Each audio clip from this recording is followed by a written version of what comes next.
Jeremy Prophet here for the Hannibal TV, talking to one of my favorite people in all of professional wrestling. You know him as the Zombie Princess, Jimmy Jacobs. Jimmy, how you doing today? One of your favorite people. You absolutely that's a bold statement. I appreciate that. You absolutely are. We go, I wouldn't say we go way back, but you know, it's been a good 5-6 years from when I first met you. We worked with each other. Sure, yeah, for sure. And no, I mean that from the bottom of my heart. You are one of my favorite people because you're one of the most knowledgeable, intelligent and creative people I've come across in this business. You know, not to be too outspoken, but there's a lot of people that are, you know, more or less knuckle dragging Neanderthals in the wrestling world.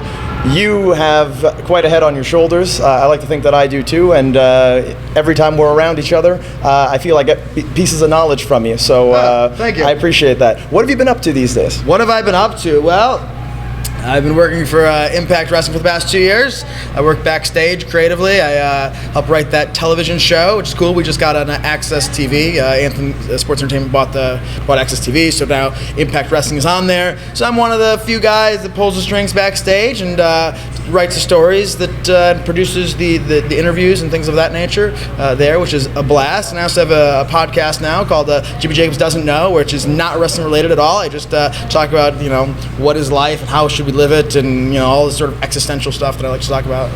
Excellent, excellent. And amidst doing all of that, which is a ton of responsibility, you still find time to wrestle like you've been doing the past couple of days here, past couple of weeks actually, on the tour for CWE. Yeah. So the in-ring career, is that something that's you know, still going to continue for a while, or are we looking more at using your creativity on the back end of things? Which way are you going? Well, this is day 26 of the tour for me. I've been on, I think it was 31 total. I hopped on a few days afterwards. I had Impact shows before that. I fly right from here, right, to do more Impact shows, and yeah. Career is a strong word. I mean, what are we doing with our lives? It's like, I'm out here having fun, man. I'm putting on tights and I'm performing in front of people. Like, that's what I like to do. I mean, I like to work backstage too. I love producing. I like writing television. But I'll always love, you know, putting on a costume and going out the curtain and doing that. You know, that's just fun. Well, you've been able to achieve many things throughout your career. Your Ring of Honor run, legendary to say the least, now lending your talents to Impact Wrestling. You also had some time on the creative side in WWE. That came to an end. Can you maybe tell us what you took from that time and what you hope to use those skills for in the future? Maybe tell us a little bit about that. With WWE? Yeah. Yeah, so I mean, I learned a ton there. I mean, that was like a game-changing experience for me. I mean, that was really pivotal in my life in so many different ways. From a lot of different standpoints. The experience, the money I got there too, that was nice. I went from like being a struggling independent wrestler to like an adult, which is a big deal, and I still am an adult, which is crazy. But yeah, man, I learned a lot. Like it's easy. You know, it's easy to sit back, even as a wrestler, even as somebody that like knows about wrestling or is in the wrestling business, is smart in wrestling. Unless you've put pen to paper, like, you really have no idea. And that's something I learned, that it's easy to point out the problems, come up with a solution, man. That's way harder. Implement that solution. Go ahead. I dare you, you know, and see how that works. Maybe it works, maybe it doesn't, you know. I learned a ton working from WWE, and I had a blast too, man. You know, being there at WrestleMania with my friends, you know, Kevin Owens and Seth Rollins and Sami Zayn, guys like them, was awesome. Doing all the stuff with Kevin and Chris Jericho was a highlight of my time there. It was great. You know, Kevin's a very popular name here on this channel. You and I have had some discussions in the past about him. What was it like, you know, working with some of those guys? Do you feel that what you brought to the table really meshed well with them, maybe helped to elevate them? Not to toot your own horn, but I mean, you know. I'll toot my own horn. I mean, I'll just be honest. I mean, there's some things I'm, you know, not good at. I'm not a, you know, that talented in-ring performer. You know, it's like, I'm all right. You know, I have fun doing it. Got a certain amount of charisma, less athletic ability. I'm fine at writing TV, but like, you know, I was good at doing these promos with these guys. I was good at producing the television. That was definitely a highlight as far as my skill set goes. And so, yeah, of course. I mean, the stuff with, you know, Chris Jericho and Kevin Owens was probably the best stuff I did there. You know, the list of Jericho and all that sort of stuff. It was awesome. And, yeah, I was good at my job. And I earned the respect of the talent there, I think. At least the trust, you know, that's something you have to earn. Because, you know, if I'm writing a promo for you, or we're collaborating, really, but even if I am writing the promo for you, you gotta first look at me and go, wait a minute, what the hell does this guy know? You have to be skeptical. And then once you see that my ideas are ideas that are getting reactions out there and help getting you over, then you earn that trust. That's when talent comes to you and goes, okay, man, what are we doing? Like, how are we doing this? And building that rapport with talent was important there. And if you were to do your run over again in WWE as a writer, do you feel there's anything you would have wanted to do differently, or was it exactly the way you would have wanted it to go without exception, and that's that? I probably would have gotten fired earlier. I mean, in a manner of speaking, I think one of my regrets is walking around there being scared of Vince, because everybody is, more or less, something like that. Vince. When I first got there, I wasn't scared of Vince. I was like, he's a dude. He's a dude, just like we're all dudes. Yeah, he's a billionaire dude, but he's a dude. After about a month of being there, I was like, oh yeah, I see why everybody's scared of him. Because your job can just be like that. I was there a month after I was there. He wanted to fire one of the writers for not knocking on his door, his office door, before he came in. Vince was like, yeah, come back with this promo, and he came back with a promo and without knocking on the door. And Vince was like, what the hell? And wanted to fire him, and they had to. That was a whole thing. But I was like, oh wow, that's all it takes. You're always reminded you're one weird interaction away with Vince from being fired. And so that becomes like your mentality there. It's like, how am I not going to get fired today? How can I go on today and not make the crazy man angry? How am I not going to get yelled at today? And it's no fun living like that. So yeah, I think I have a certain regret with that. Now maybe I would have gotten fired earlier if that was the case. I've got a little bit of a regret in just like how I left. I mean, it worked out really well. It did, worked out well getting fired, for taking a picture with the hottest act outside of WWE. And that was, it helped, 15 minutes on the Indies. It was pretty popular for that time in late 2017. That was fun. But I probably wish I would have just said, hey guys, I'm good, I'm done, as opposed to, acting like a kid and getting in trouble, which is what happened, right? It's like I acted out, I got in trouble, and I got fired, which was like, hell yeah, good, great. But I probably should have sat my boss down and gone, you know what? I think we're done here. Fair enough. Now, you bring up an interesting point about everyone kind of being on eggshells and being worried about their job. Do you feel that's by design, or is that maybe just a byproduct of the environment itself? He rules by fear. Yeah, that's by design. So it's by design. Yeah. Okay. No, I appreciate you being a straight shooter there about that one. And so, you were always a creative guy, from what I gather from you. How did you get that position with WWE? Yeah, I've always had a certain aptitude for the storytelling aspect of the wrestling business, probably the creative aspect on some level. And so, a lot of my stuff for years, I was at least had a creative hand in doing, with my stories in Ring of Honor and things like that. And at some point, it was like 2014, and my wrestling career was just like, it had plateaued, and I just didn't know what to do. It's right around when I met you. Yeah, and I kind of had this epiphany one day. It's like, oh, I'm not supposed to be a wrestler. I mean, that's not where my strength lies. That's not where my success lies. I'm supposed to be a writer. I'm supposed to use what I've learned in my career to help tell the stories for other people. And once I realized that, it was like I'd spent 14 years hitting my head up against a brick wall, and I went, oh, look, there's a door right there. And I just walked right through the door, man. I made a couple calls, and I have some people in WWE that wanted to see me there, and they put me in front of the right people, and I had an interview and all that sort of shit. And now, there's a bit of an opinion that certain criticism that WWE gets, whether it be for the writing or the flow of the shows, whatever it may be, is ignored by Vince right down the chain of command. Would you say that there's truth to that, or is it something that doesn't fall on deaf ears? One of Vince's favorite catchphrases is, fuck 'em. I guess that answers that. Now, you were part of a tag team with Seth Rollins at one point. Obviously, I would assume you guys are still very close. We're close, yeah. How do you feel that Seth has been doing with the position that he's been put in? He's been getting a bit of a mixed reaction from certain people. Obviously, it's not entire arenas booing him out of the building, but there has been a bit of a, let's call it a vocal minority, that has been kind of rough on Seth. How do you feel about the path he's going down right now? Did they just turn him heel, I think, on TV? It looks like they're on the cusp. Yeah, a couple weeks ago. I haven't watched the TV, much at all in the last couple years. So I keep up with what I see on Twitter, right? And look, man, it's hard. Like, what babyface has been champion? What babyface has been on top that the people haven't? It's like, cool, we like your journey there. You get there, and once you're there, it's like, all right, what else is happening? Because in a movie, the story's over. In a movie, the guy wins the title, roll credits. And then, but we live in a world where it's like, okay, and then what happens next week? And the week after that, and the week after that, the week after that, the week after that. So, there's been times, certainly, Bruno Sammartino and Hulk Hogan, that, we've had this long babyfaces runs, but really in the last, I don't know, can you think of anything in the last, 10 years, like a babyface who's been on top, been champion for a long time, and people haven't gone, what's next? I'm asking, can you? Do you know?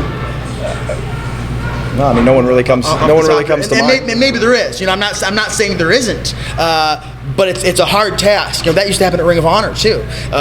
They'd build a guy, a babyface to become champion. You have this great moment, and then after that, it's like, all right, cool. We want to see a title change. What's next?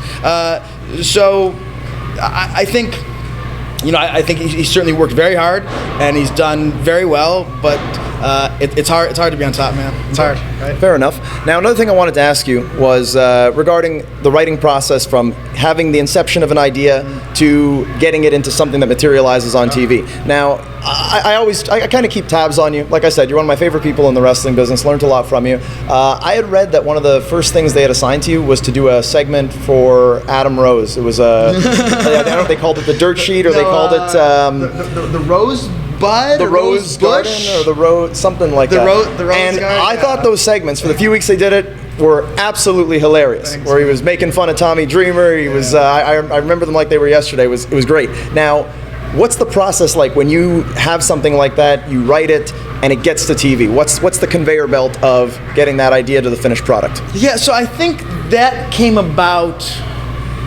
The Rose Garden, right? That came about. I want to say Adam had he was kind of floundering, and I want to say he had a conversation with Vince, and so there became this decree from Vince saying, "Hey, we're going to do something with Adam Rose. He's going to have like a gossip segment or whatever." And so then I was a newer guy there, and Adam's sort of like a bottom of the card guy, so I was sort of assigned to him, and it was like, all right, let's try like what the soup or whatever, where you have the screen there, when they talk about, one of those, what I'm talking about. Yeah, like Entertainment Tonight. Yeah. Like that. And I was like, all right, let's try that. And, let's see who we can make fun of and how we can make fun of them. It lasted, I think, 3 weeks.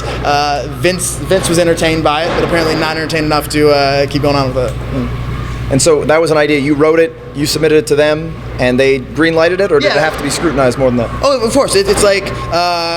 So let's say, so for Monday Night Raw, there's going to be a Rose Garden segment. Jimmy, you're writing this, and so I put it together. I write the words. I put pen to paper. I say, then we'll put a picture of XYZ in here, and here and here, and I put it in there, and then they put it in the script, and then Vince looks at it. The day of Raw, and he'll say, oh, good job, or he'll say, oh, God, this is trite, whatever he says, and changes are made based on that. But he made a couple changes, I think. Remember the second one, he really liked. He was like, you wrote this? Oh, this is good.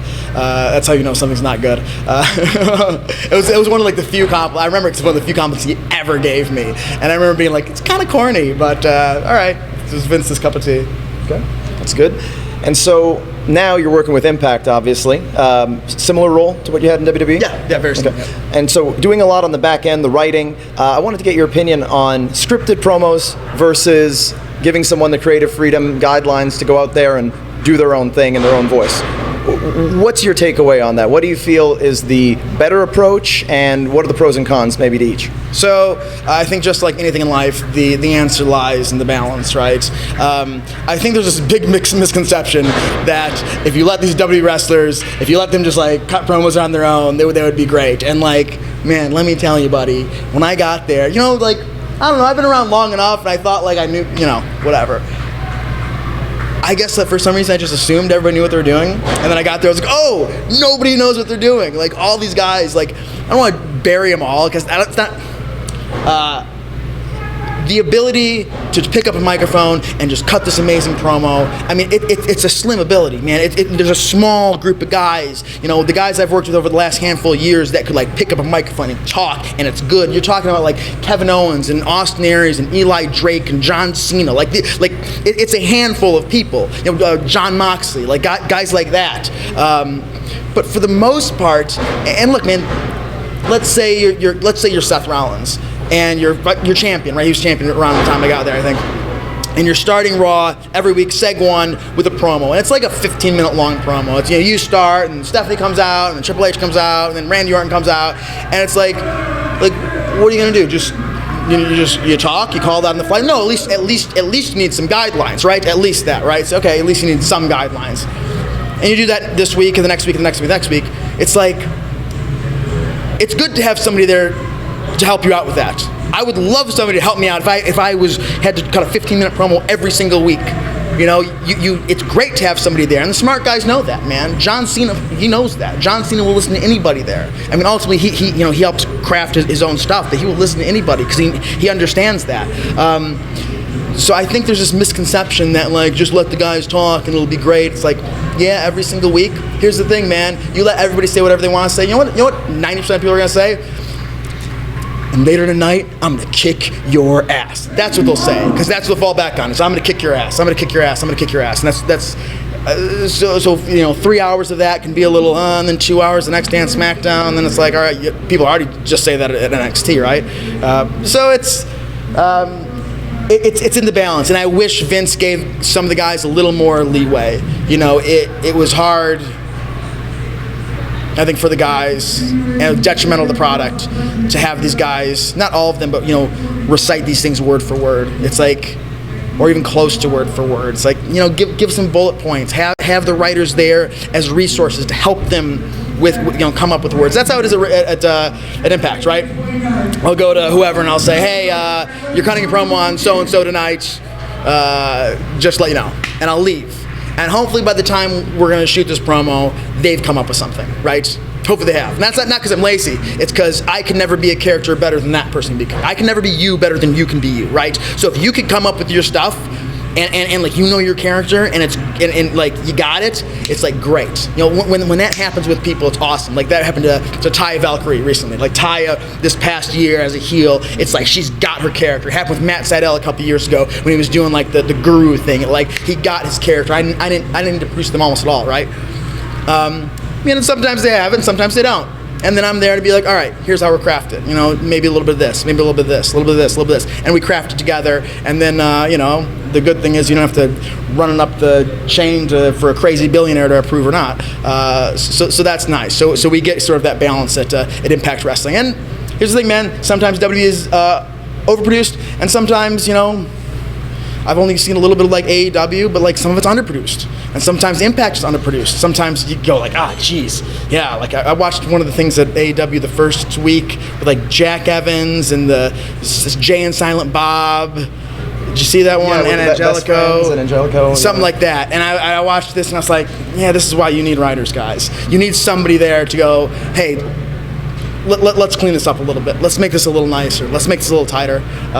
So it's good to have those people, but also having guys memorize scripts word for word a lot of times doesn't have enough soul. Yeah. So being in the position that you're in now, working with Impact, are you keeping tunnel vision on your own product, or are you still keeping your eyes other places, on the indies maybe, AEW, WWE? How does that work for Jimmy Jacobs? How it works for me in my life right now? Yeah, I don't like watching other wrestling. I don't like watching wrestling, really. It's not like I'll say I'm not a fan. It's just like not the thing that I enjoy anymore. I'm done doing things I don't enjoy. What I like to do, I like to produce the TV, and I like to write the TV, and I like to come up with stuff. I don't want to, sit down and watch Raw for 3 hours. I just don't. I don't want to watch AEW for 2 hours. I don't want to watch anything for almost any amount of time. It's just not what I enjoy doing. I'm not like obsessed with wrestling anymore.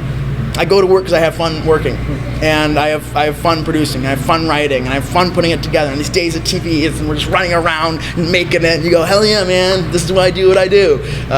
So the rest, everybody else, like I know there's a lot of great wrestling out there. WWE, NXT, AEW, Ring of Honor, a lot of great wrestling. But like I'm just doing my thing. That's all. Well, it's like the saying says, if you love what you do for work, you'll never work a day in your life. And I guess that's pretty much what you're explaining right now. I kind of want to ask you, I'm curious, was there ever an idea that you came up with that didn't get approved, that you think would have been a home run and it never got green lighted? Would you be allowed to share that with us? Yeah, I mean, I'm sure there were. There were definitely times like... You can take your time. We can make edits in the video. Yeah. It's fine. We're not live to TV. Yeah. There were definitely times that I, I remember I had like I had a go home promo for Triple H and Seth Rollins before their WrestleMania match was a couple years ago, and I really loved this promo that I wrote, and like Triple H like hated it, and they just did sort of generic whatever. I had this like, oof, it was good, man. I wish I had it somewhere, but nah. It's hard to explain, but it was a really good promo. It was good. It was basically like Seth saying he had, I don't know, whatever. There's that. You can edit that out if you want. But it was really good. And Triple H didn't like it because it was a little creative. And it wasn't just like, I'm going to kick your ass. It's like, all right, I get it. I'm going to kick your ass. It's like I said, everybody says that, right? And that's what the promo was. One of the first ideas I had there, and this is just a small idea, but it's like for a finish of a match. It was like Extreme Rules 2015, and there was a last man standing match between Big Show and Roman Reigns, and they wanted to go through the ring for the finish of their match, right? But then Seth and Randy Orton were having a cage match up top, and so they're like, hey, we can't go through the ring in the semi-main event and then do the cage match later, and they didn't want to switch the order of it, and so they're trying to come up with other finishes. I go, hey man, like what about this? What if you get Big Show and Roman, they go through the ring, like kind of like in the corner of the ring, they go right through it, right? And then you have to still have this cage match to set the cage match up. And remember, like in ECW, they put like caution tape when Bam Bam and Taz went through it, right? So it would be like that. So it'd be this like hole in the corner, right? And so then Seth and Randy, they'll work around it, and finally you'll get a point where maybe Randy, bumps Seth into the hole, and Randy's climbing out the cage to get out of the cage. Here comes J&J Security. He bumps J&J Security off, and then like Randy's climbing over the top, and right before he hits the floor, all of a sudden, bang, Seth's out on the floor. So Seth fucking goes like through the hole and out and underneath the ring for the finish of the match. They were trying to come up with like a screw finish too for that, and I was like, that's fucking great. You put the hole in, Seth goes through the hole. Like I don't think it's maybe ever been done before. Maybe it has. I don't know. But Vince didn't want to do it. Well, hopefully if they end up using that idea, they'll have a royalty check in the mail for you for that one. So now maybe you could tell us a little bit about your role there at Impact. A lot of people watching this, fans of Impact Wrestling, wrestlers as well. We have a lot of wrestlers that watch our channel. Obviously, you being in a creative role, I'm sure a lot of them, as would I, would like to know what you guys are looking for in terms of talent right now. Look, man, what I would say to any wrestler, it's like,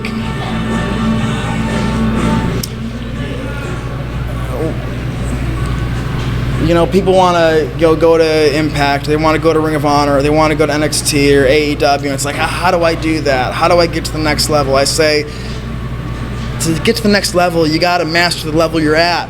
You got to beat stage 1 to get to stage 2. It's like, yeah, there's a warp zone there. You can backdoor your way in there somehow, but the surefire way to do it is like, come to this place in Ottawa, Ontario, and become the man here. And once you're the man here, and then other people want you, you become the man over there and the man over there, and all of a sudden you create this buzz, and you go from here to here to here to here. That's how almost everybody's done it, man. You look at the careers of like anybody that's like over now, more or less. These guys that are killing it, all these fucking top indie guys, whatever your Daniel Bryans or your Seth Rollins and Dean Ambroses and whoever, man. This is what they did. This is what all the guys did. They didn't just happen to get a break somewhere. It's like they made their break by becoming the guy in their local company. And then other people wanted them because they're over and they know how to get over, and they can get over anywhere they go. So that's it. You want to come to Impact Wrestling, create a buzz outside of Impact Wrestling. That's how you do it. Yeah. That's some great advice that you have there. Now, before we wrap up, just wondering, anything else you want to get out there? You plugged the podcast earlier. What are some of the future places they'll be able to see you and interact with you? Yeah, I mean, look, the podcast is kind of what I enjoy doing now, because like wrestling's cool and all, but it's not something I want to talk about all the time anymore. I want to talk about like, hey man, what are we doing here? Like, why are we here? Like, what's happening? Like, you and I were standing here on this like, blue marble that's hurtling through outer space, and like we've got like hands and faces, and our faces have noses, and noses that can smell things, because for some reason odor is a quality of the universe. It's like, what the fuck, man? Like what is all this? And then you die, and what is that? Like, what's happening? That's what I want to talk about, man. So that's on the podcast. Jimmy Jacobs Doesn't Know. Where else? And yeah, for fans who want to, we're getting a word here from a stagehand. For fans that want to follow you, let's say social media, Instagram. Oh, yeah. Jimmy Jacobs X. You can go to jimmyjacobs.com too. It's got all the information on there. jimmyjacobs.com has everything you want if you want anything. Okay, awesome. Well, like I said, one of my favorite people in the wrestling business. Really glad we got the time to catch up here, and thank you for being on the show. He's Jimmy Jacobs. I'm Jeremy Prophet. This is the Hannibal TV. Like us, follow us, and I will see you again next time.